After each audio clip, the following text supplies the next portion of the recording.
Pula tunggu. Negak tu tak boleh. Tapi waktu dia jima, ini masalah dia menggunakan tangan isteri. Nampak? Jadi masalahnya gini, bila dia berkahwin, ingatlah, suami halal bagi isteri, isteri halal bagi suami. Faham? Semua halal. Isteri tak ada aurat, suami tak ada aurat. Nah, jadi ada orang tanya apa hukum suami tengok aurat isteri? Soalan tu ada. Nah, sebab isteri mana ada aurat? Faham tak? Dengan suami tak ada aurat. Boleh tengok. Daripada atas rambut sampai ujung kaki suami. Suami nak tengok isteri pula tak ada aurat. Daripada depan grey sampai bonet belakang. Boleh tengok lagi. Lepas tu benda yang haram bagi suami isteri iaitulah dubur. Yang kedua, farak ketika haid, ketika nifas. Yang ketiga, iaitu jima pada bulan Ramadan. Tiba-tiba dia menggunakan tangan, maka hukumnya tetap membatalkan puasa. Faham tak? Dan berdosa, tetapi tidak kena kafarah. Tak? Kafarah tidak kena. Kafarah hanyalah melakukan jima. Menggunakan tangan isteri tak panggil jima. Nah, dia panggil help me.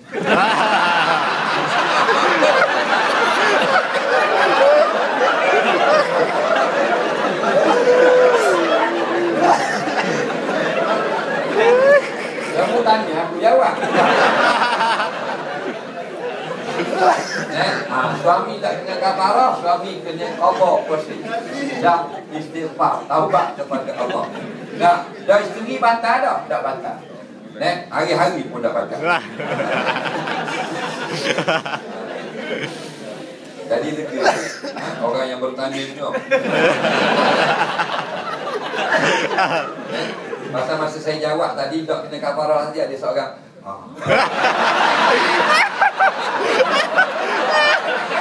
saya nampak dah.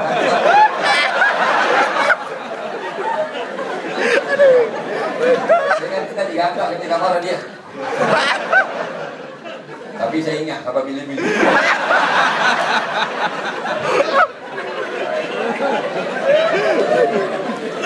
Soalan seterusnya, terletak sekejap ketika sembahyang tarawih, tapi dengar imam baca Quran, apa hukum?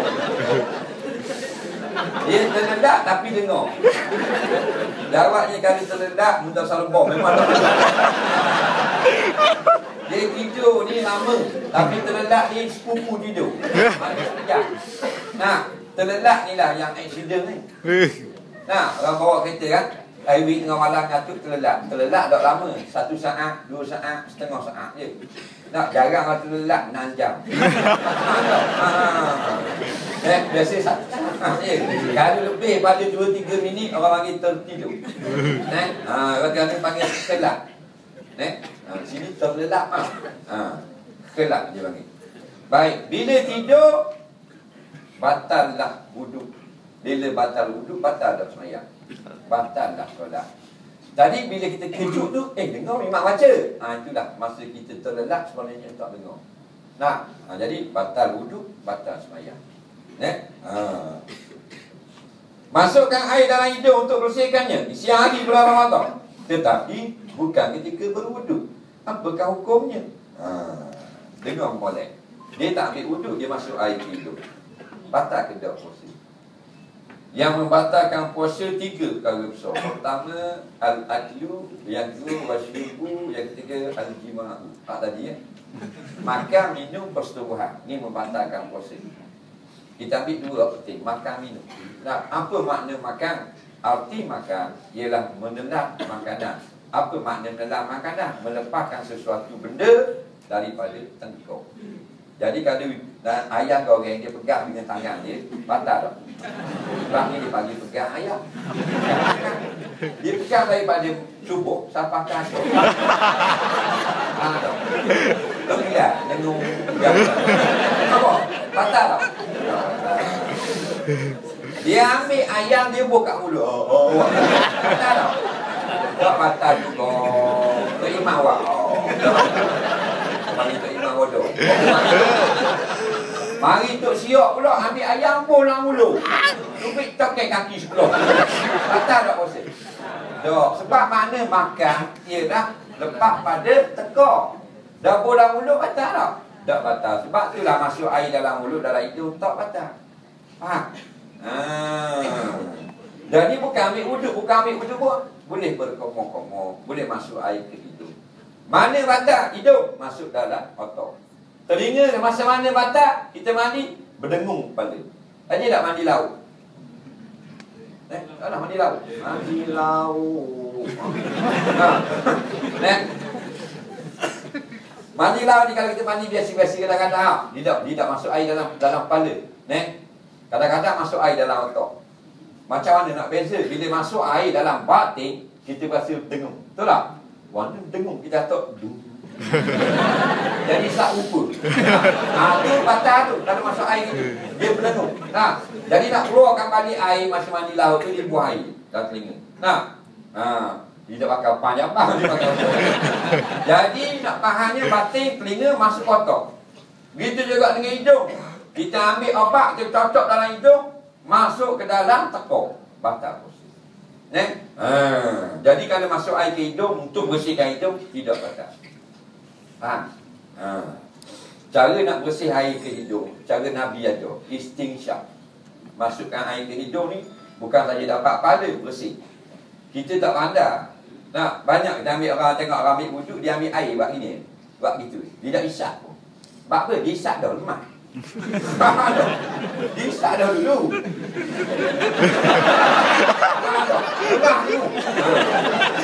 Sebab dia tak pandai. Cara nak isap air ni mudah saja. Ulama ajar. Ambil air, bubur kat hidung, faham tak?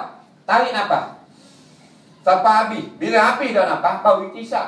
Dia akan masuk sikit. Pasal nafas, sudah habis. Faham tak? Dia nafas baru. Air hidung. Jadi kena ajar belakang macam budak-budak kecil. Itu cara dia. Ambil air sampai kat hidung, habis dah nafas, baru tarik. Dia akan masuk di sini saja. Kemudian keluar dengan cara yang betul. Balik kat kita. Mandi wajib lepas subuh bulan puasa. Masuk air ke rongga badan untuk ratakan air. Adakah batal puasa? Tak batal. Cuma jangan sengaja. Mana kau molek dah. Jangan kau sengaja nak suruh masuk dalam tekak. Batal puasa. Kita mandi wajib bersih dalam telinga, bersih kat hidung. Sebenarnya mandi wajib tak wajib basuh dalam hidung. Mandi wajib tak wajib korek dalam telinga. Hanya luar ni saja. Tak ada masalah tentang mandi wajib.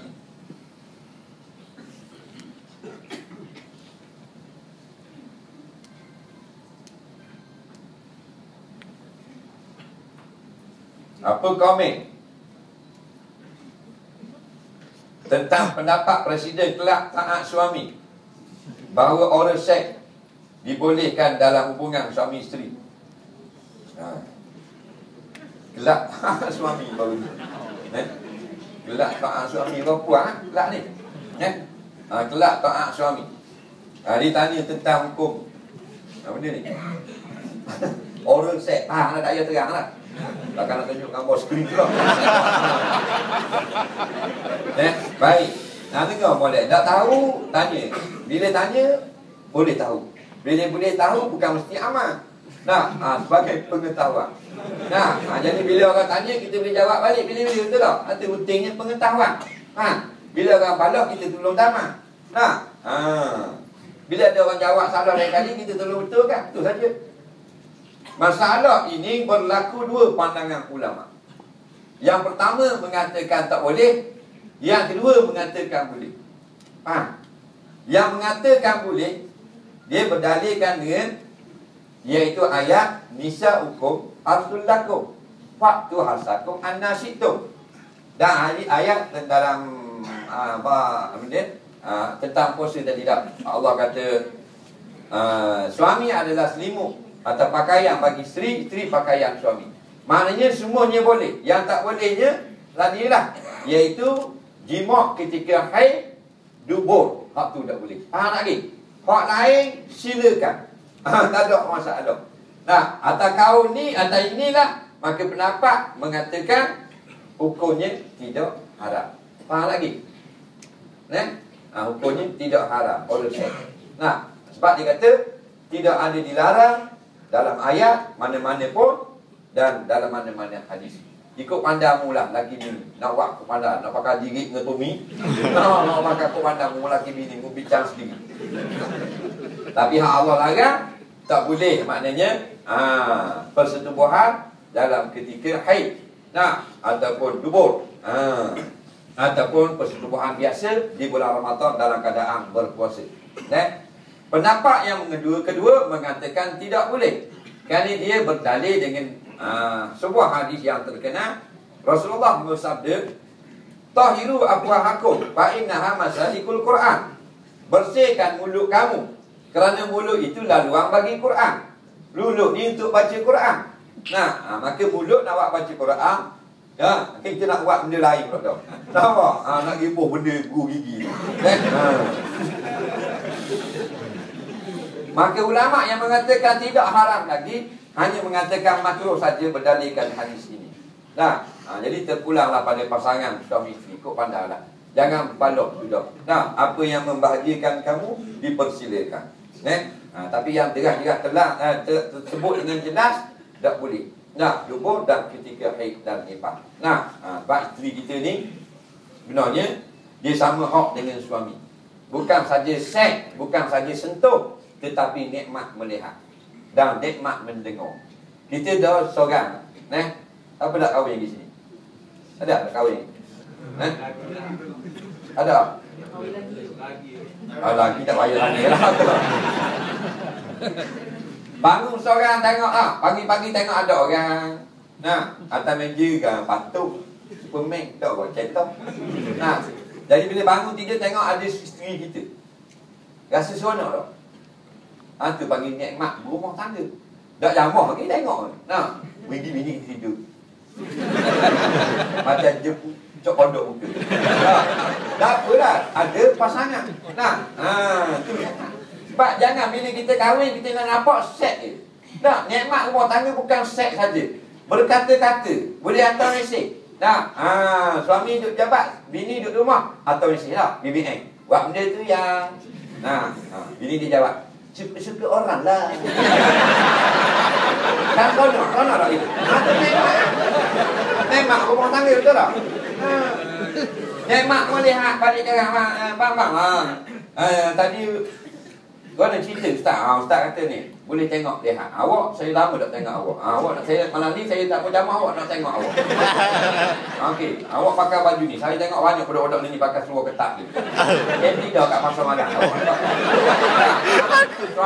Suami beli, isteri ni pakai ketat-ketat tu. Dan luar saya 28, bini 30. Jadi tu nikmat melihat. Seronok tak? Seronok tak? Isteri tak? Halal tak? Halal. Betul tak? Itu nikmat rumah tangga. Jangan nak buat persetubuhan saja. Malaysia pula bini pula balas dendam. Laki balik kerja.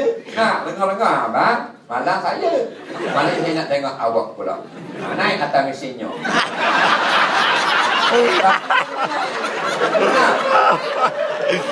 Okey, pusing bang, pusing. Okey, lanjut. Anda ke arah? Tak faham tu.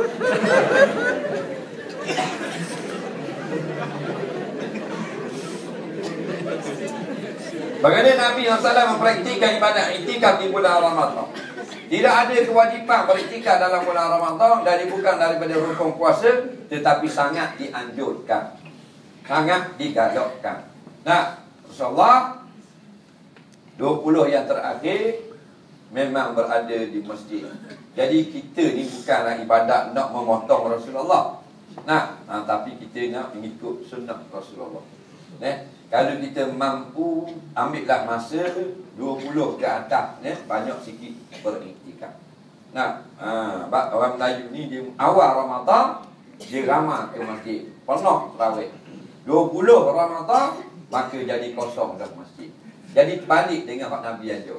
Zaman Rasulullah kuranglah. Bila masuk 20 Ramadan maka makin ramai di masjid untuk Lailatul Qadar. Kita 20 makin banyak kurang ke masjid, Mak Rahmat nak pergi jalan tak kedai kain kamda. Dah.